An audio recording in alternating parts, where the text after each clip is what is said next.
First of all ఇక్కడ మా తోట దగ్గరికి వచ్చానండి. చిన్న చిన్న కలుపు మొక్కలు తెద్దామనేసి అలా వచ్చాను. సో జీడి మాకు పువ్వు దిగిందనమాట. వాటి యొక్క గోడ అంటాము మాకైతే. ఇవి దిగాయి అన్నమాట. సో ఏమవుతుంది అంటే తను మొదలు చిన్న బంక అలా వస్తుందన్నమాట. సో అవి ఒకసారి నేను వీడియోలో చూపిస్తాను. కామెంట్స్లో మీరు పెట్టండి అది ఏం చేయాలి, ఎలా చేయాలి, అవి ఏం మందులు కానీ కొడితే దాన్ని నివారణ అవుతుంది అనేది ఒకసారి చెప్పండి. మాకు మరి ఇలాంటివి ఏవైనా చెప్తే రెమెడీస్ మేము దాన్ని తెచ్చి స్ప్రే చేద్దామని అనుకుంటాను. సో ఇలాగే చాలా మాకు నష్టపోతుంటాం ప్రతి ఇయర్స్ అనమాట. సో ఇవన్నీ కూడా మాకు చెప్పండి. చెప్పిన తర్వాత దాన్ని మేము వాడదామని చూస్తాము. ఓకే అండి, డెఫినెట్గా మా ఛానల్కి దయచేసి సబ్స్క్రైబ్ చేయండి, కామెంట్ చేయండి, ఫాలో అవ్వండి. ఫేస్బుక్లో కూడా నేను పెడుతుంటాను.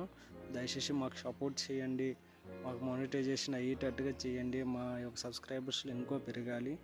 మా ట్రైబుల్ లో అంటే మాకు ఏవైతే న్యాచురల్గా దొరుకుతాయో వాటన్నిటిని కూడా నేను వీడియోలో పెడుతుంటాను.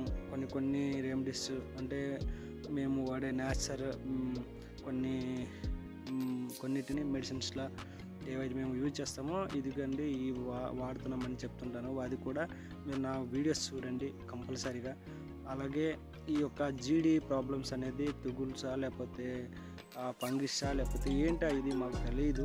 సో వాటిని కూడా మాకు చెప్పండి, తెలిసే వాళ్ళు ఉంటారు కాబట్టి ఆ వీడియో చూసి మాకు కామెంట్ చేయండి డెఫినెట్లీగా. ఓకే, థ్యాంక్ యూ అండి. చూడు ఇలా చిగుర్లు ఉండడము మరియు కొన్ని ప్రాబ్లమ్స్లు ఉన్నాయండి.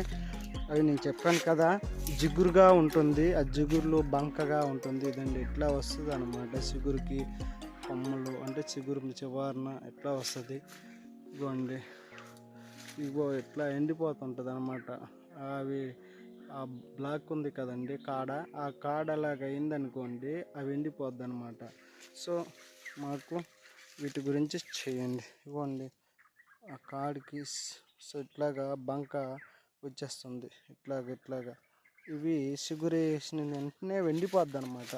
అందుకని మాకు వాటి గురించి కామెంట్స్ చేయండి, వాటి మందుల గురించి. ఓకేనండి, మాకు విధంగా మేము వీడియో చేస్తుంటాము. దయచేసి ఈ సమస్య మాకు తెలియదు కదా, తెలిసిన వాళ్ళు ఉంటే మాకు మెడిసిన్స్ చెప్పగలరని కోరుకుంటున్నామండి. ఓకే, థ్యాంక్ యూ అనమాట. మా ఇంట్లో ఉంటుంది కుక్క, మా ఇంట్లోని కాదు మా ఊర్లో ఉంటుంది. సో ఈ కుక్క కూడా మాతో తోడుగా వస్తుంటుంది అన్నమాట. అప్పుడప్పుడు కుక్క అలాగా మాతోనే వస్తుంటుంది. ఇక్కడ మేము ఉన్నంతసేపు వరకు కూడా ఉంటుంది.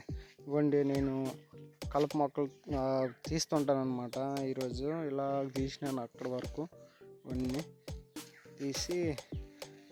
ఇవి చూస్తుంటే ఇట్లాంటి ప్రాబ్లమ్స్ ఉన్నాయి కదా, ఇగో ఇందులో కూడా మేము అంతర పంటలు వేస్తుంటాం అనమాట, మిరప ఇలాంటివి కూడా. సో ఏదేమైనా సరే జీడే మాకు ప్రధానంగా ఉంటుంది అన్నమాట ఇందులోన. సో ఇవన్నీ కూడా మాకు ఇన్ని సమస్యలు ఉంటుంది జీడిలో. కాబట్టి మాకు కామెంట్ ద్వారా మాకు సహాయం అంటే మీకు ఏవైనా తెలిసిన మెడిసిన్స్ మాకు పెడితే సహాయం చేసిన వాళ్ళు అవుతారని మా యొక్క భావన. అలాగే దయచేసి మీకు తెలిసిన వాటిని మాకు పంపించండి అని కోరుకుంటున్నాము. మరియు ఇగలు కొడుతుంటాము మొక్కలు, అందులో చాలా ఉన్నాయి. ఇవో పూసే అన్నమాట ఇవి జీడి మొక్కలు. బట్ ఏంటంటే నేను చెప్పాను కదండి, జీడి యొక్క కాడలు అనేది పూసే కాడలు అనేది ప్రాబ్లమ్స్ వస్తుందన్నమాట. సో దానికి ఏమైనా మెడిసిన్ ఉంటే ఇట్లాగేదో నలుపుకి వచ్చేస్తుంది అనమాట. ఈ నలుపు వస్తే సరే అవి చచ్చిపోతాయి, అవి ఎండిపోద్ది అనమాట.